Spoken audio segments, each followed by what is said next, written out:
gunman who opened fire and murdered 5 people at Club Q in Colorado Springs is now being investigated for potential hate crimes.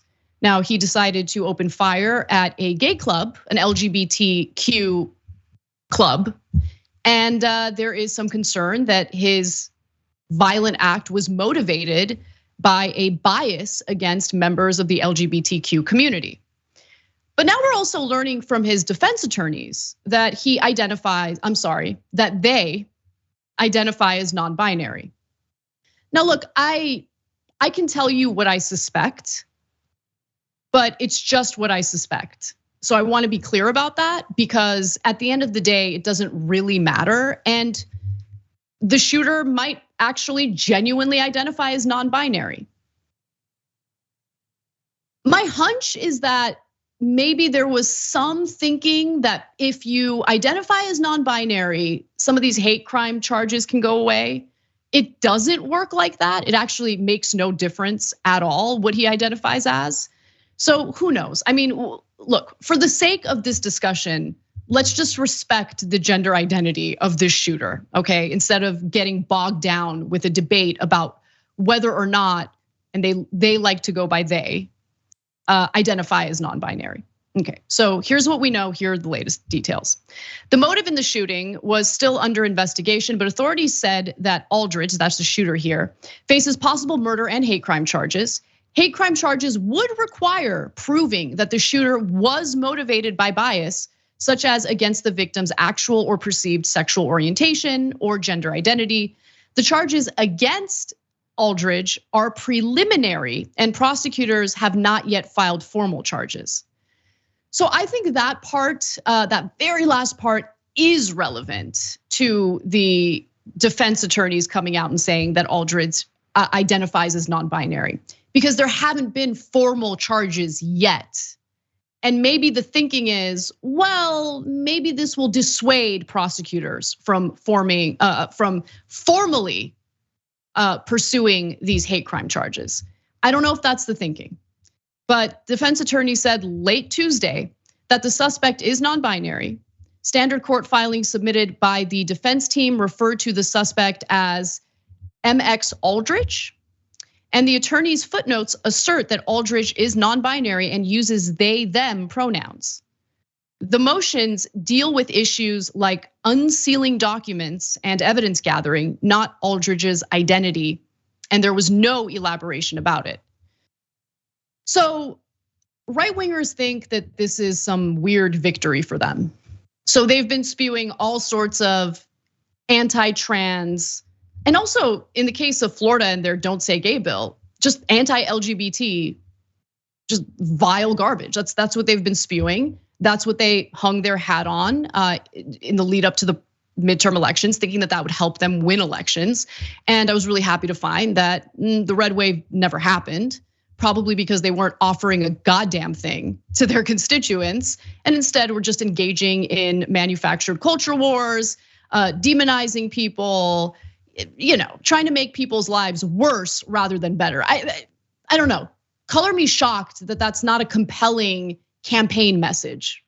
And the American people, for the most part, didn't buy it. But the hatred that was spewed and continues to be spewed by right-wing figures, both politicians and members of the media, absolutely has an impact on people who might already be predisposed to mental health issues, might have paranoid thoughts. It might be what makes the difference in persuading them to carry out an act of violence. When you're constantly talking about transgender people being dangerous groomers, when you're constantly talking about them preying on girls in girls' locker rooms, I mean, think about the kind of paranoia ordinary people who don't know better, people who have mental health issues who don't know better. Think about the kind of thought process that might go through their heads in a country just swimming in guns. So they thought the defense attorney coming out to say that the shooter here is non-binary means that a non-binary identifying individual can't be anti-trans. So this gruesome, horrific act of violence was not the fault of the right wingers stoking, fears and tensions and all sorts of negativity among American constituents. They don't want to take any responsibility for that. That's what this is about. So they're pointing to the shooter and arguing, well, I mean, if this person identifies as non-binary, that means that, Aldrich cannot have any hatred in their heart toward members of the transgender community. It means that this act of violence was not motivated through our endless hateful discourse directed at transgender individuals and the LGBTQ community.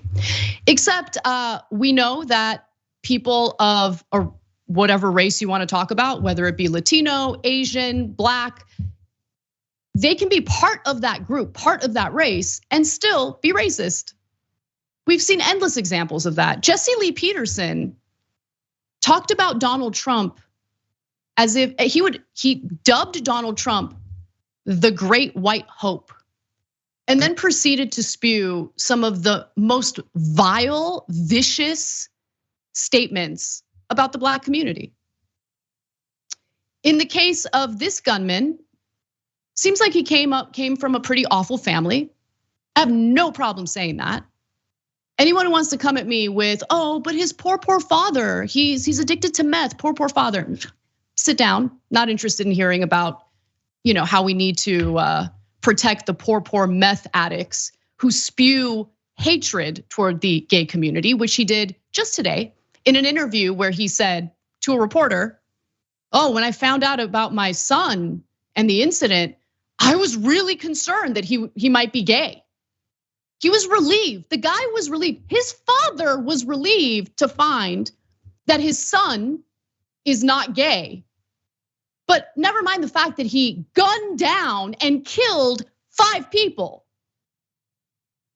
I mean, that's just a side note for his disgusting, bigoted father. So there is a possibility that this individual does identify as non-binary and was overwhelmed with so much self-hatred thanks to his family members. I'm sorry, and I don't mean to, this is a difficult story to report on. I have difficulty with the pronouns, not intentionally. I'm trying to get this right, I keep messing up. So apologies, I'll do better. But yeah, I mean, if you're part of the Mormon church, which the Mormon church confirmed that this shooter was part of their church, and that church tells you being part of the LGBTQ community is wrong, that it's a sin. You have a father who clearly has deep bigoted thoughts that he was probably sharing and talking about when, his child was around. Yeah, that leads to self-hatred. That leads to anger. That leads to maybe frustration to the point where you carry out this act of violence. So I want to go to Ben Shapiro's Twitter thread today, because once news broke that the shooter identifies as non-binary. By the way, the other thing I want to mention is just last year, Aldrich was in a standoff with the cops. We talked about that. He had made a bomb threat against his mother. He threatened to harm her with other weapons as well. Police showed up to the scene. He decided to stream the entire incident. And Aldrich referred to himself at the time as he. So I don't know. Maybe Aldrich didn't want to come out with the non-binary thing yet. I don't know if it's real. I don't know if it's fake. If I had to bet money on it, I don't think that Aldrich identifies as non-binary.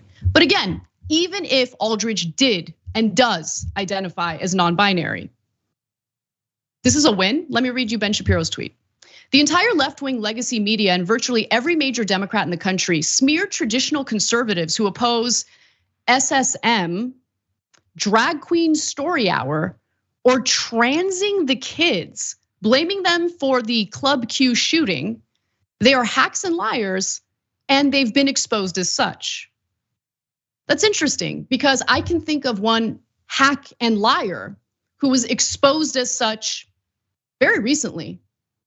Happens to be a colleague of Ben Shapiro's. His name's Matt Walsh. And while there isn't really much fact checking that ever takes place on Rogan's podcast, luckily it happened this time around. So let's watch.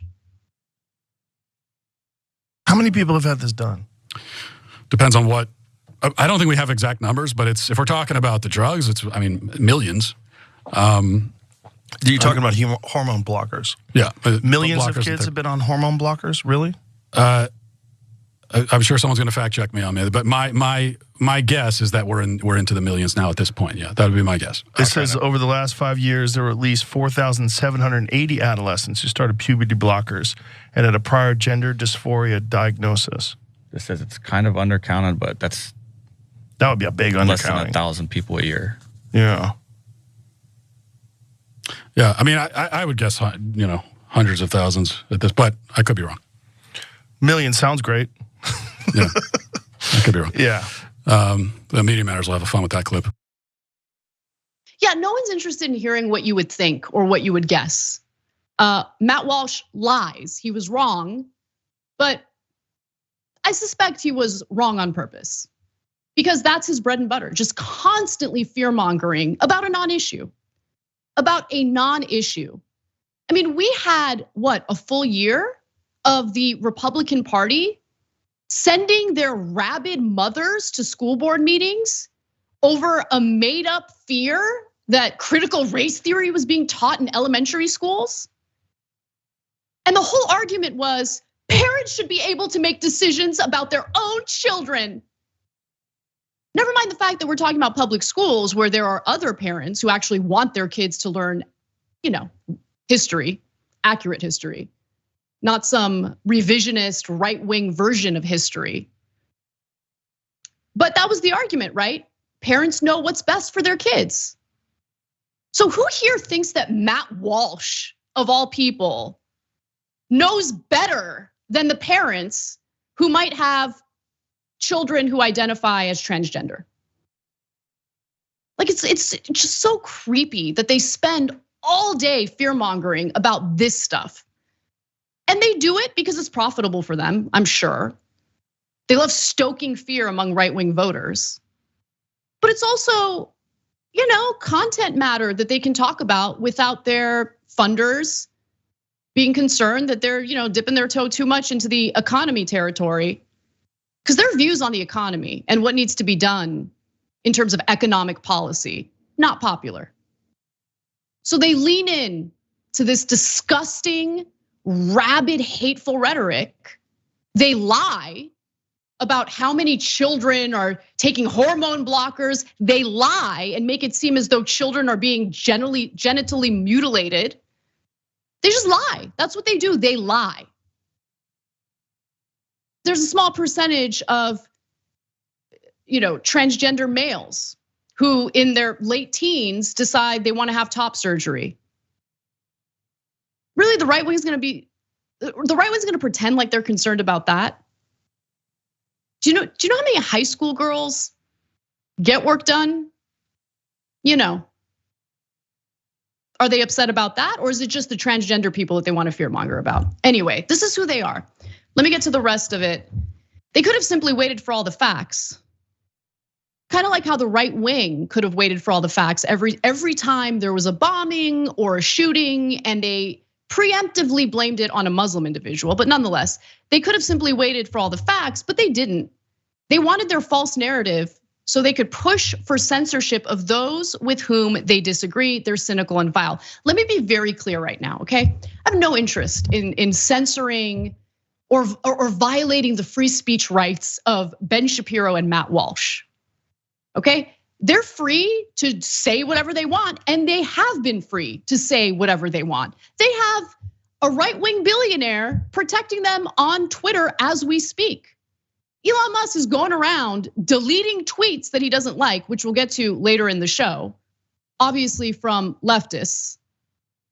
But when they're always the victims, it is amazing. As they're spewing garbage that incites violence, as we see endless mass shootings with innocent people getting gunned down and killed in this country, As we see the high rates of suicide among the transgender community because of the vile garbage they spew about them day in and day out, they want to make themselves out to be the victims. You guys are not only free to talk, you guys never shut up. So please spare me the nonsense about how they're victims of the left. Spare me, please. And yes, you can be non-binary, you can be transgender, you could be a person who's actually gay and then carries out an act of violence against the gay community because you're steeped in an environment that tells you over and over again that you're a bad person, that you're gonna burn in hell for eternity. This man was a product of his environment. And the environment that we're living in is one in which you have right-wingers constantly saying the most vicious things about individuals who have no impact on their lives at all. Transgender people deserve rights, they deserve to be happy, and their gender identity takes no toll on my life or my happiness. I think Ben Shapiro and Matt Walsh should ask themselves why they're so concerned and what kind of impact the transgender community has on their lives, because it's zero. But they'll talk about it endlessly anyway and pretend like they're being censored while doing so. Thanks for watching the Young Turks, really appreciate it. Another way to show support is through YouTube memberships. You'll get to interact with us more. There's live chat emojis, badges. You've got emojis of me, Anna, John, JR. So those are super fun. But you also get playback of our exclusive member-only shows and specials right after they air. So all of that, all you gotta do is click that join button right underneath the video. Thank you.